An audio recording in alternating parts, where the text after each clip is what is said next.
Assalamualaikum warahmatullahi wabarakatuh. Alhamdulillah, alhamdulillahirabbil alamin wa bihi nasta'in ala umurid dunya waddin. Wassalatu wassalamu ala nabiyil mursalin Muhammad sallallahu alaihi wasallam. Amma ba'd, fala haula wala quwwata illa billahil aliyil azim. Sabahul khair anak-anakku kelas 5 yang dirahmati oleh Allah Subhanahu wa taala.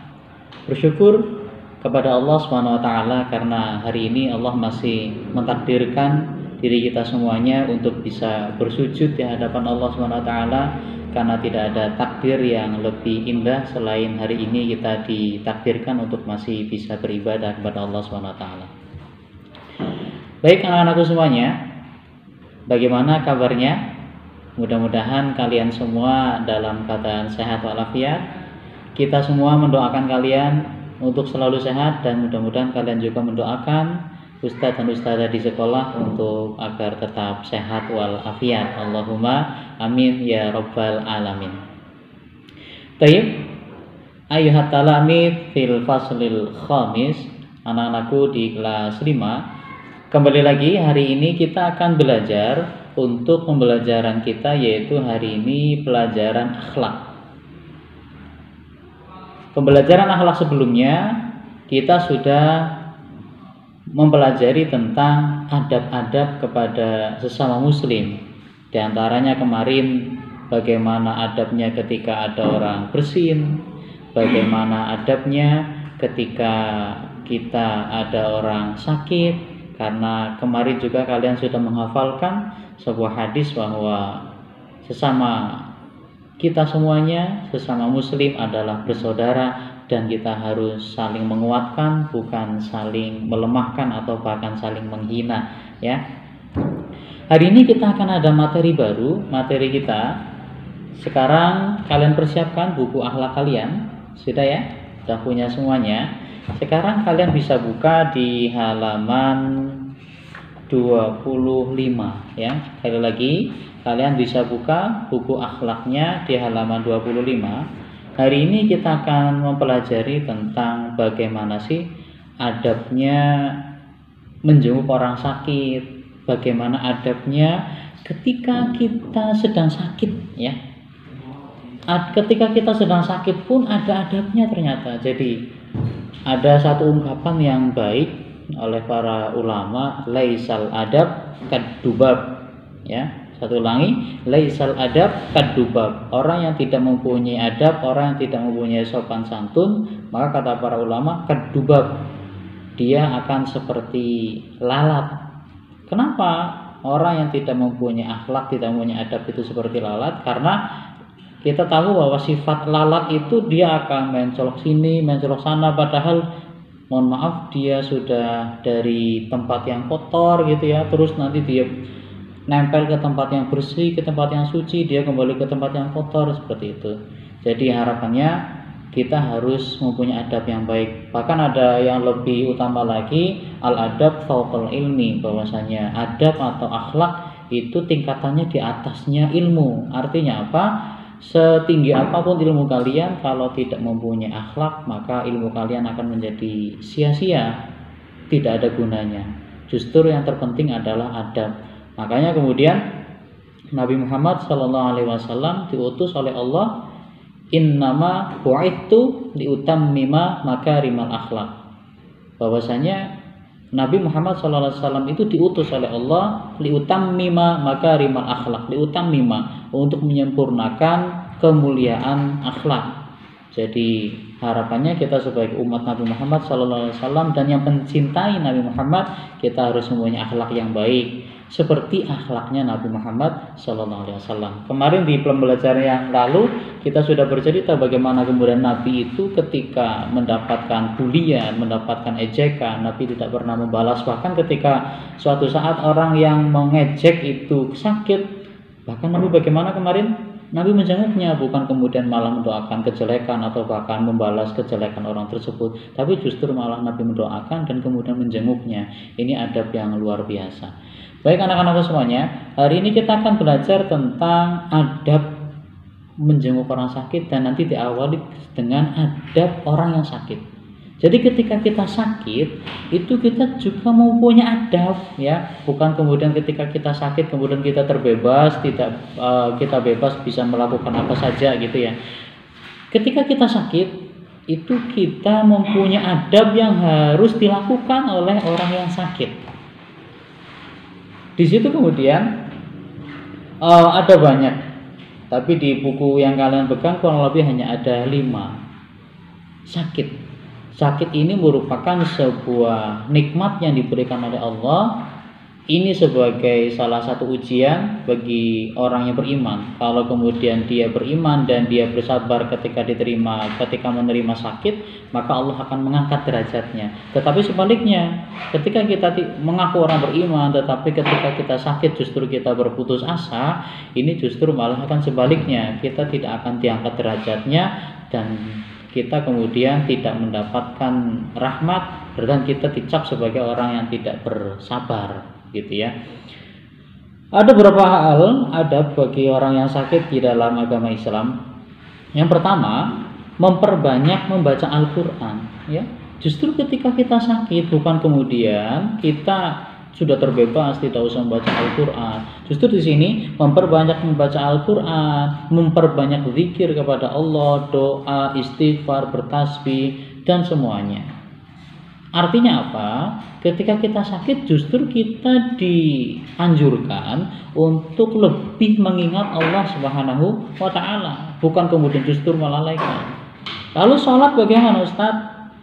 Sholat masih wajib tidak? Wajib. Sholat itu separah apapun kondisi sakit kita, itu kita masih diwajibkan untuk melakukan sholat. Dalam fikih bagaimana? Ketika tidak mampu berdiri maka boleh duduk, ketika tidak mampu duduk maka boleh tidur miring, ketika tidak mampu tidur miring maka sholatnya dia sambil terlentang, ketika kemudian dia tidak bisa sambil terlentang sholatnya hanya menggunakan isyarat mata, ketika tidak bisa menggunakan isyarat mata maka sholatnya hanya dihormatil waktu atau hanya menghormati waktu saja, atau kemudian sholatnya hanya di hati saja. Ketika tidak bisa berarti dia sudah meninggal. Kalau sudah meninggal dia tidak wajib sholat, tapi wajib disolati, gitu ya.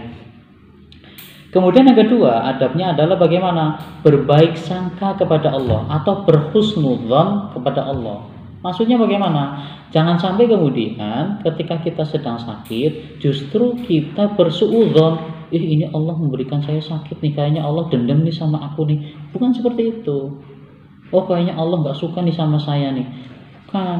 Justru harus berhusnudzon, berbaik sangka. Contoh kecil kita diberikan sakit pilek contoh ya.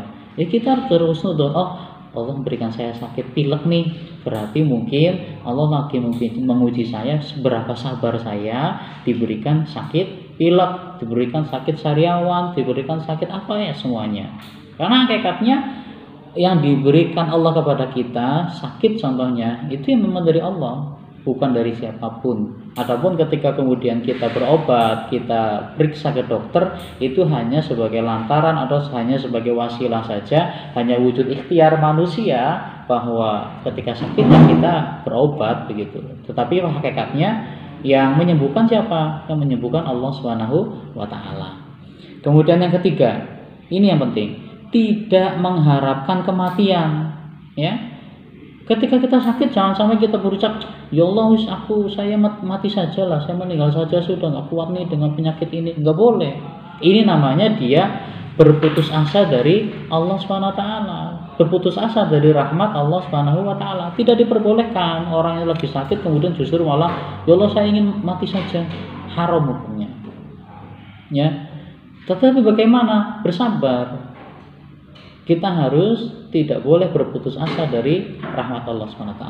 Kemudian yang keempat, menunaikan hak orang lain menjadi tanggungannya. Contoh, kemudian dia punya hutang, maka ketika sakit kalau sudah punya, disaur hutangnya, dilunasi hutangnya. Kenapa? Karena barangkali suatu saat kemudian dia meninggal sehingga dia tidak meninggalkan hutang, atau ketika dia tidak punya uang atau tidak punya dana untuk melunasi, maka sampaikan kepada keluarganya sehingga ketika meninggal keluarganya yang melunasi. Kemudian yang kelima, tetap mengamalkan amalan-amalan wajib seorang muslim dengan kemampuan yang ada.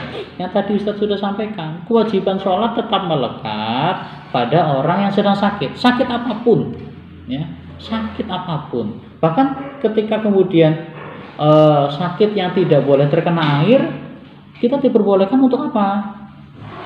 Betul sekali, untuk tayamum, ya. Itu. Kenapa kemudian kita harus mempunyai adab-adab seperti itu? Karena orang sakit itu juga mempunyai keutamaan. Yang pertama adalah orang yang sakit dan dia mau bersabar, maka Allah akan menghapus dosa-dosanya. Ya, luar biasa. Ketika kemudian kita sakit, kita bersabar, tidak suudzon, selalu berhusnudzon kepada Allah, selalu melafalkan Al-Quran, selalu membaca Al-Quran, beristighfar, berzikir, maka Allah akan menghapus dosanya. Yang kedua, keutamaan orang yang sakit, Allah menghendaki kebaikan. Ya. Satu ulangi, Allah menghendaki kebaikan. Kata Nabi Muhammad SAW, may yuridillahu bihi khairan yusib minhu. Artinya, barang siapa yang dikehendaki Allah kebaikan, may yuridillahu bihi khairan, maka dia akan memberikan cobaan kepadanya. Jadi kalau kita mau naik tingkat nih derajatnya di hadapan Allah, maka kita harus kuat ketika diberikan ujian, diberikan cobaan. Contoh, kalian akan naik kelas apapun, kelas di sekolah, kelas dalam di lomba apapun, maka ketika akan naik kelasnya, naik grade-nya, naik tingkatannya, maka kalian harus menghadapi ujian. Begitu juga ketika kemudian kita umat Islam akan naik derajatnya di sisi Allah, maka harus kuat ketika diberikan ujian. Kalau kemudian kita lulus dalam ujian tersebut, maka derajat kita akan naik.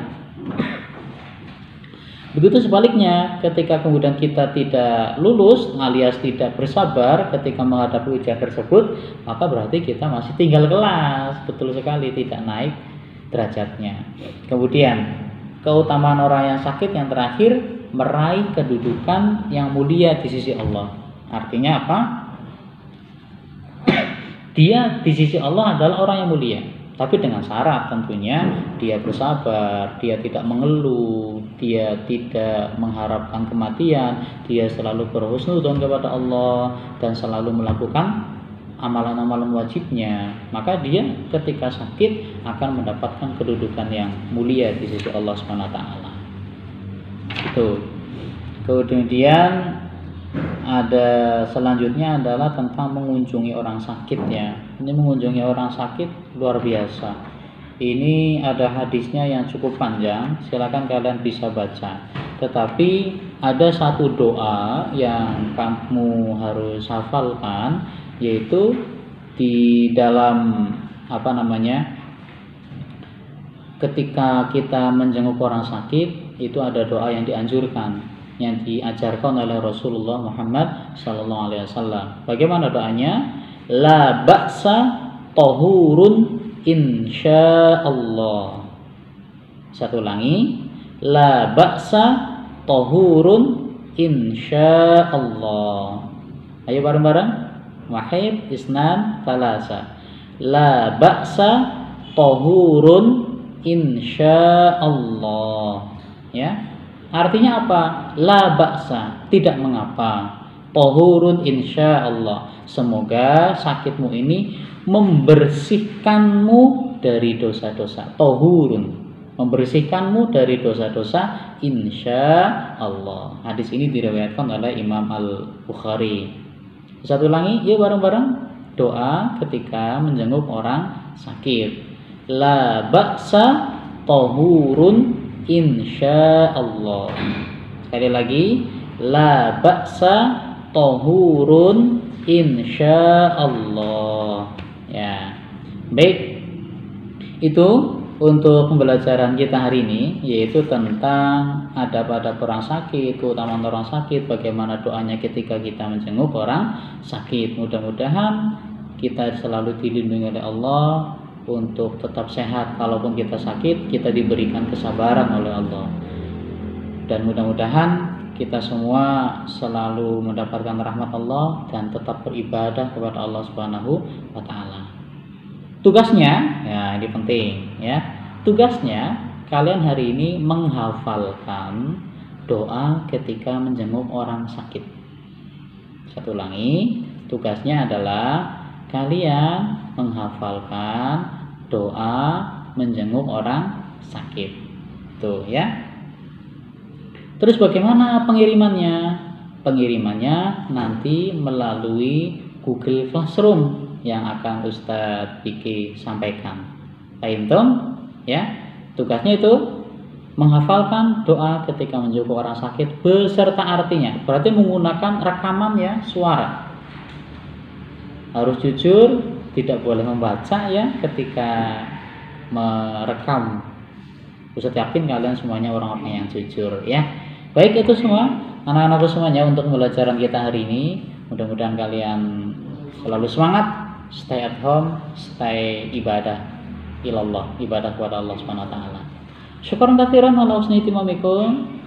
Assalamualaikum warahmatullahi wabarakatuh.